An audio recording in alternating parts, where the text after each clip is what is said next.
കഴിഞ്ഞ ദിവസത്തെ പോലെ ഇന്നും നിയമസഭ പ്രക്ഷുബ്ധമാകാനുള്ള സാധ്യതകൾ തന്നെയാണ് കാണുന്നത്.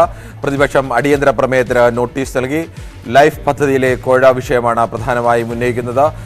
മുഖ്യമന്ത്രിയുടെ additional private secretary CM Raveendran കോടതിയിൽ ഇഡിക്ക് മുന്നിൽ ഹാജരാവാതിരുന്നത് സംബന്ധിച്ച വിഷയവും ഉന്നയിക്കാൻ സാധ്യതയുണ്ട്. എന്തായാലും നിയമസഭയിലേക്ക് കൂടുതൽ കത്തുന്ന വിഷയം തന്നെയാണ് പ്രതിപക്ഷം ഉന്നയിച്ചിരിക്കുന്നത്. കൂടുതൽ വിവരങ്ങളുമായി VV അരുണാണ് ചേരുന്നത്. അരുൺ, എന്താണ് നിയമസഭയിൽ നിന്ന് നൽകാനുള്ള വിവരങ്ങൾ?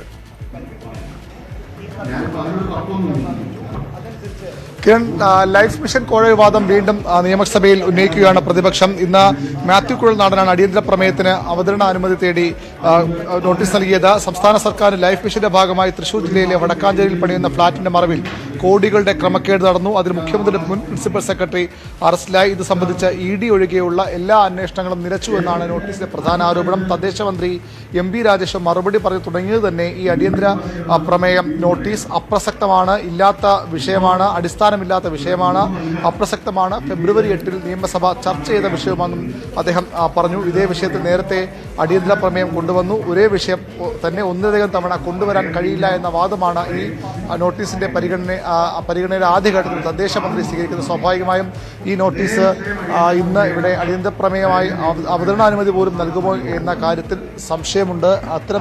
ആ രീതിയിലാണ് തദ്ദേശ മന്ത്രി ഈ ആദ്യഘട്ടത്തിൽ മറുപടി പറഞ്ഞു പോകുന്നത്. സംസ്ഥാന സർക്കാരിൻ്റെ ഏറ്റവും വലിയ പദ്ധതികളിലൊന്ന്, സംസ്ഥാന സർക്കാരിൻ്റെ സ്വപ്ന പദ്ധതികളിലൊന്നാണ് ലൈഫ് മിഷൻ. ആ പദ്ധതി ആണ് ഒന്നാം പിണറായി സർക്കാരിന് തിരിച്ചുവരവിന് ഒരു അവസരം കൂടി ഒരുക്കിയത്. എങ്കിലും വലിയ തട്ടിപ്പ് നടന്നതായാണ് ആരോപണം. ED അന്വേഷണം പുരോഗമിക്കുന്നു. ഇപ്പോൾ ഈ നോട്ടീസ് പരിഗണനയ്ക്കെടുക്കുകയാണ് സർക്കാർ.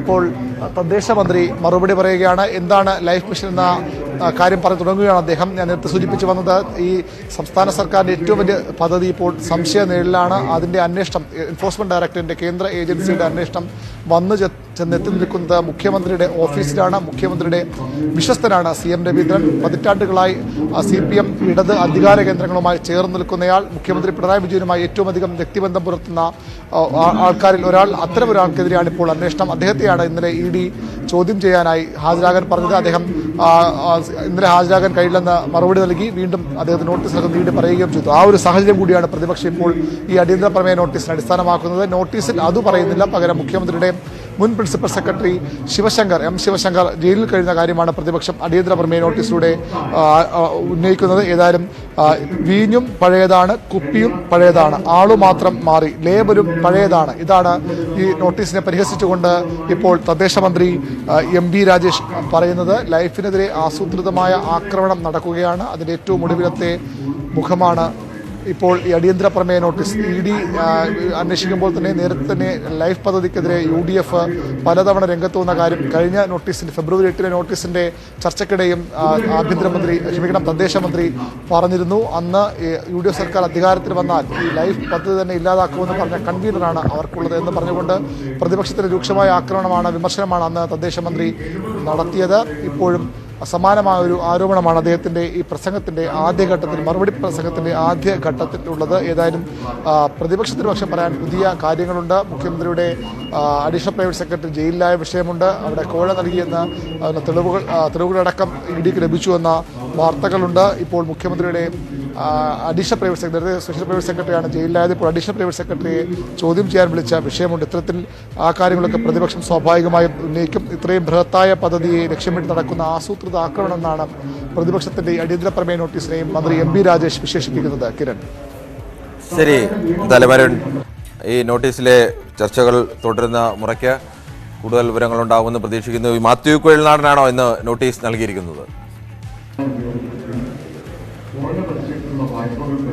മാത്യു കുഴൽനാടനാണ് നോട്ടീസ് നൽകിയിരിക്കുന്നത്. സ്വാഭാവികമായും മാത്യു കുഴൽനാടൻ സഭയിൽ സംസാരിക്കുമ്പോൾ മുഖ്യമന്ത്രിക്കെതിരെ കൂടി പലപ്പോഴും ആക്രമണം ഉണ്ടാകാറുണ്ട്. അതിന് മറുപടി 2 തവണ മുഖ്യമന്ത്രി തന്നെ സഭയിൽ പറഞ്ഞതുമുണ്ട്. അതും ഇന്നും അത് ആവർത്തിക്കുമോ എന്ന കാര്യം കൂടി അറിയേണ്ടതുണ്ട്. ലൈഫ് മിഷൻ കോഴ ആരോപണം ഇപ്പോൾ ചെന്നെത്തി നിൽക്കുന്നത് മുഖ്യമന്ത്രിയുടെ ഓഫീസിലേക്കാണ്. മുഖ്യമന്ത്രിക്ക് പങ്കുണ്ടെന്നാണ് പ്രതിപക്ഷവും BJPയും ആരോപിക്കുന്നത്. CM രവീന്ദ്രൻ മുഖ്യമന്ത്രി അറിയാതെ ഒന്നും ചെയ്യാത്തയാളാണ്. അദ്ദേഹത്തിന് ചോദ്യം ചെയ്യാൻ വിളിക്കുമ്പോൾ സ്വാഭാവികമായും അടുത്തത് മുഖ്യമന്ത്രി. ഇതാണ് പ്രതിപക്ഷത്തിന്റെ ആരോപണവും അവരുടെ ഒരു പ്രതീക്ഷയെന്ന് തന്നെ പറയാവുന്ന കാര്യം. മുഖ്യമന്ത്രിയിലേക്കും അന്വേഷണം നീളും എന്ന പ്രതിപക്ഷം വിശ്വസിക്കുന്നു. അതുകൊണ്ട് തന്നെ CM രവീന്ദ്രനിലേക്കുള്ള അന്വേഷണം സ്വാഭാവികമായും മുഖ്യമന്ത്രിയിലേക്ക് എത്തും. അതുതന്നെയാകും അടിയന്തര പ്രമേയ നോട്ടീസിലും മാത്യു കുഴൽനാടൻ ഉൾപ്പെടെയുള്ളവർ പറയാൻ പോകുന്നത് വേണം കരുതാൻ. ശരി, എന്തായാലും സഭയിൽ നടപടികൾ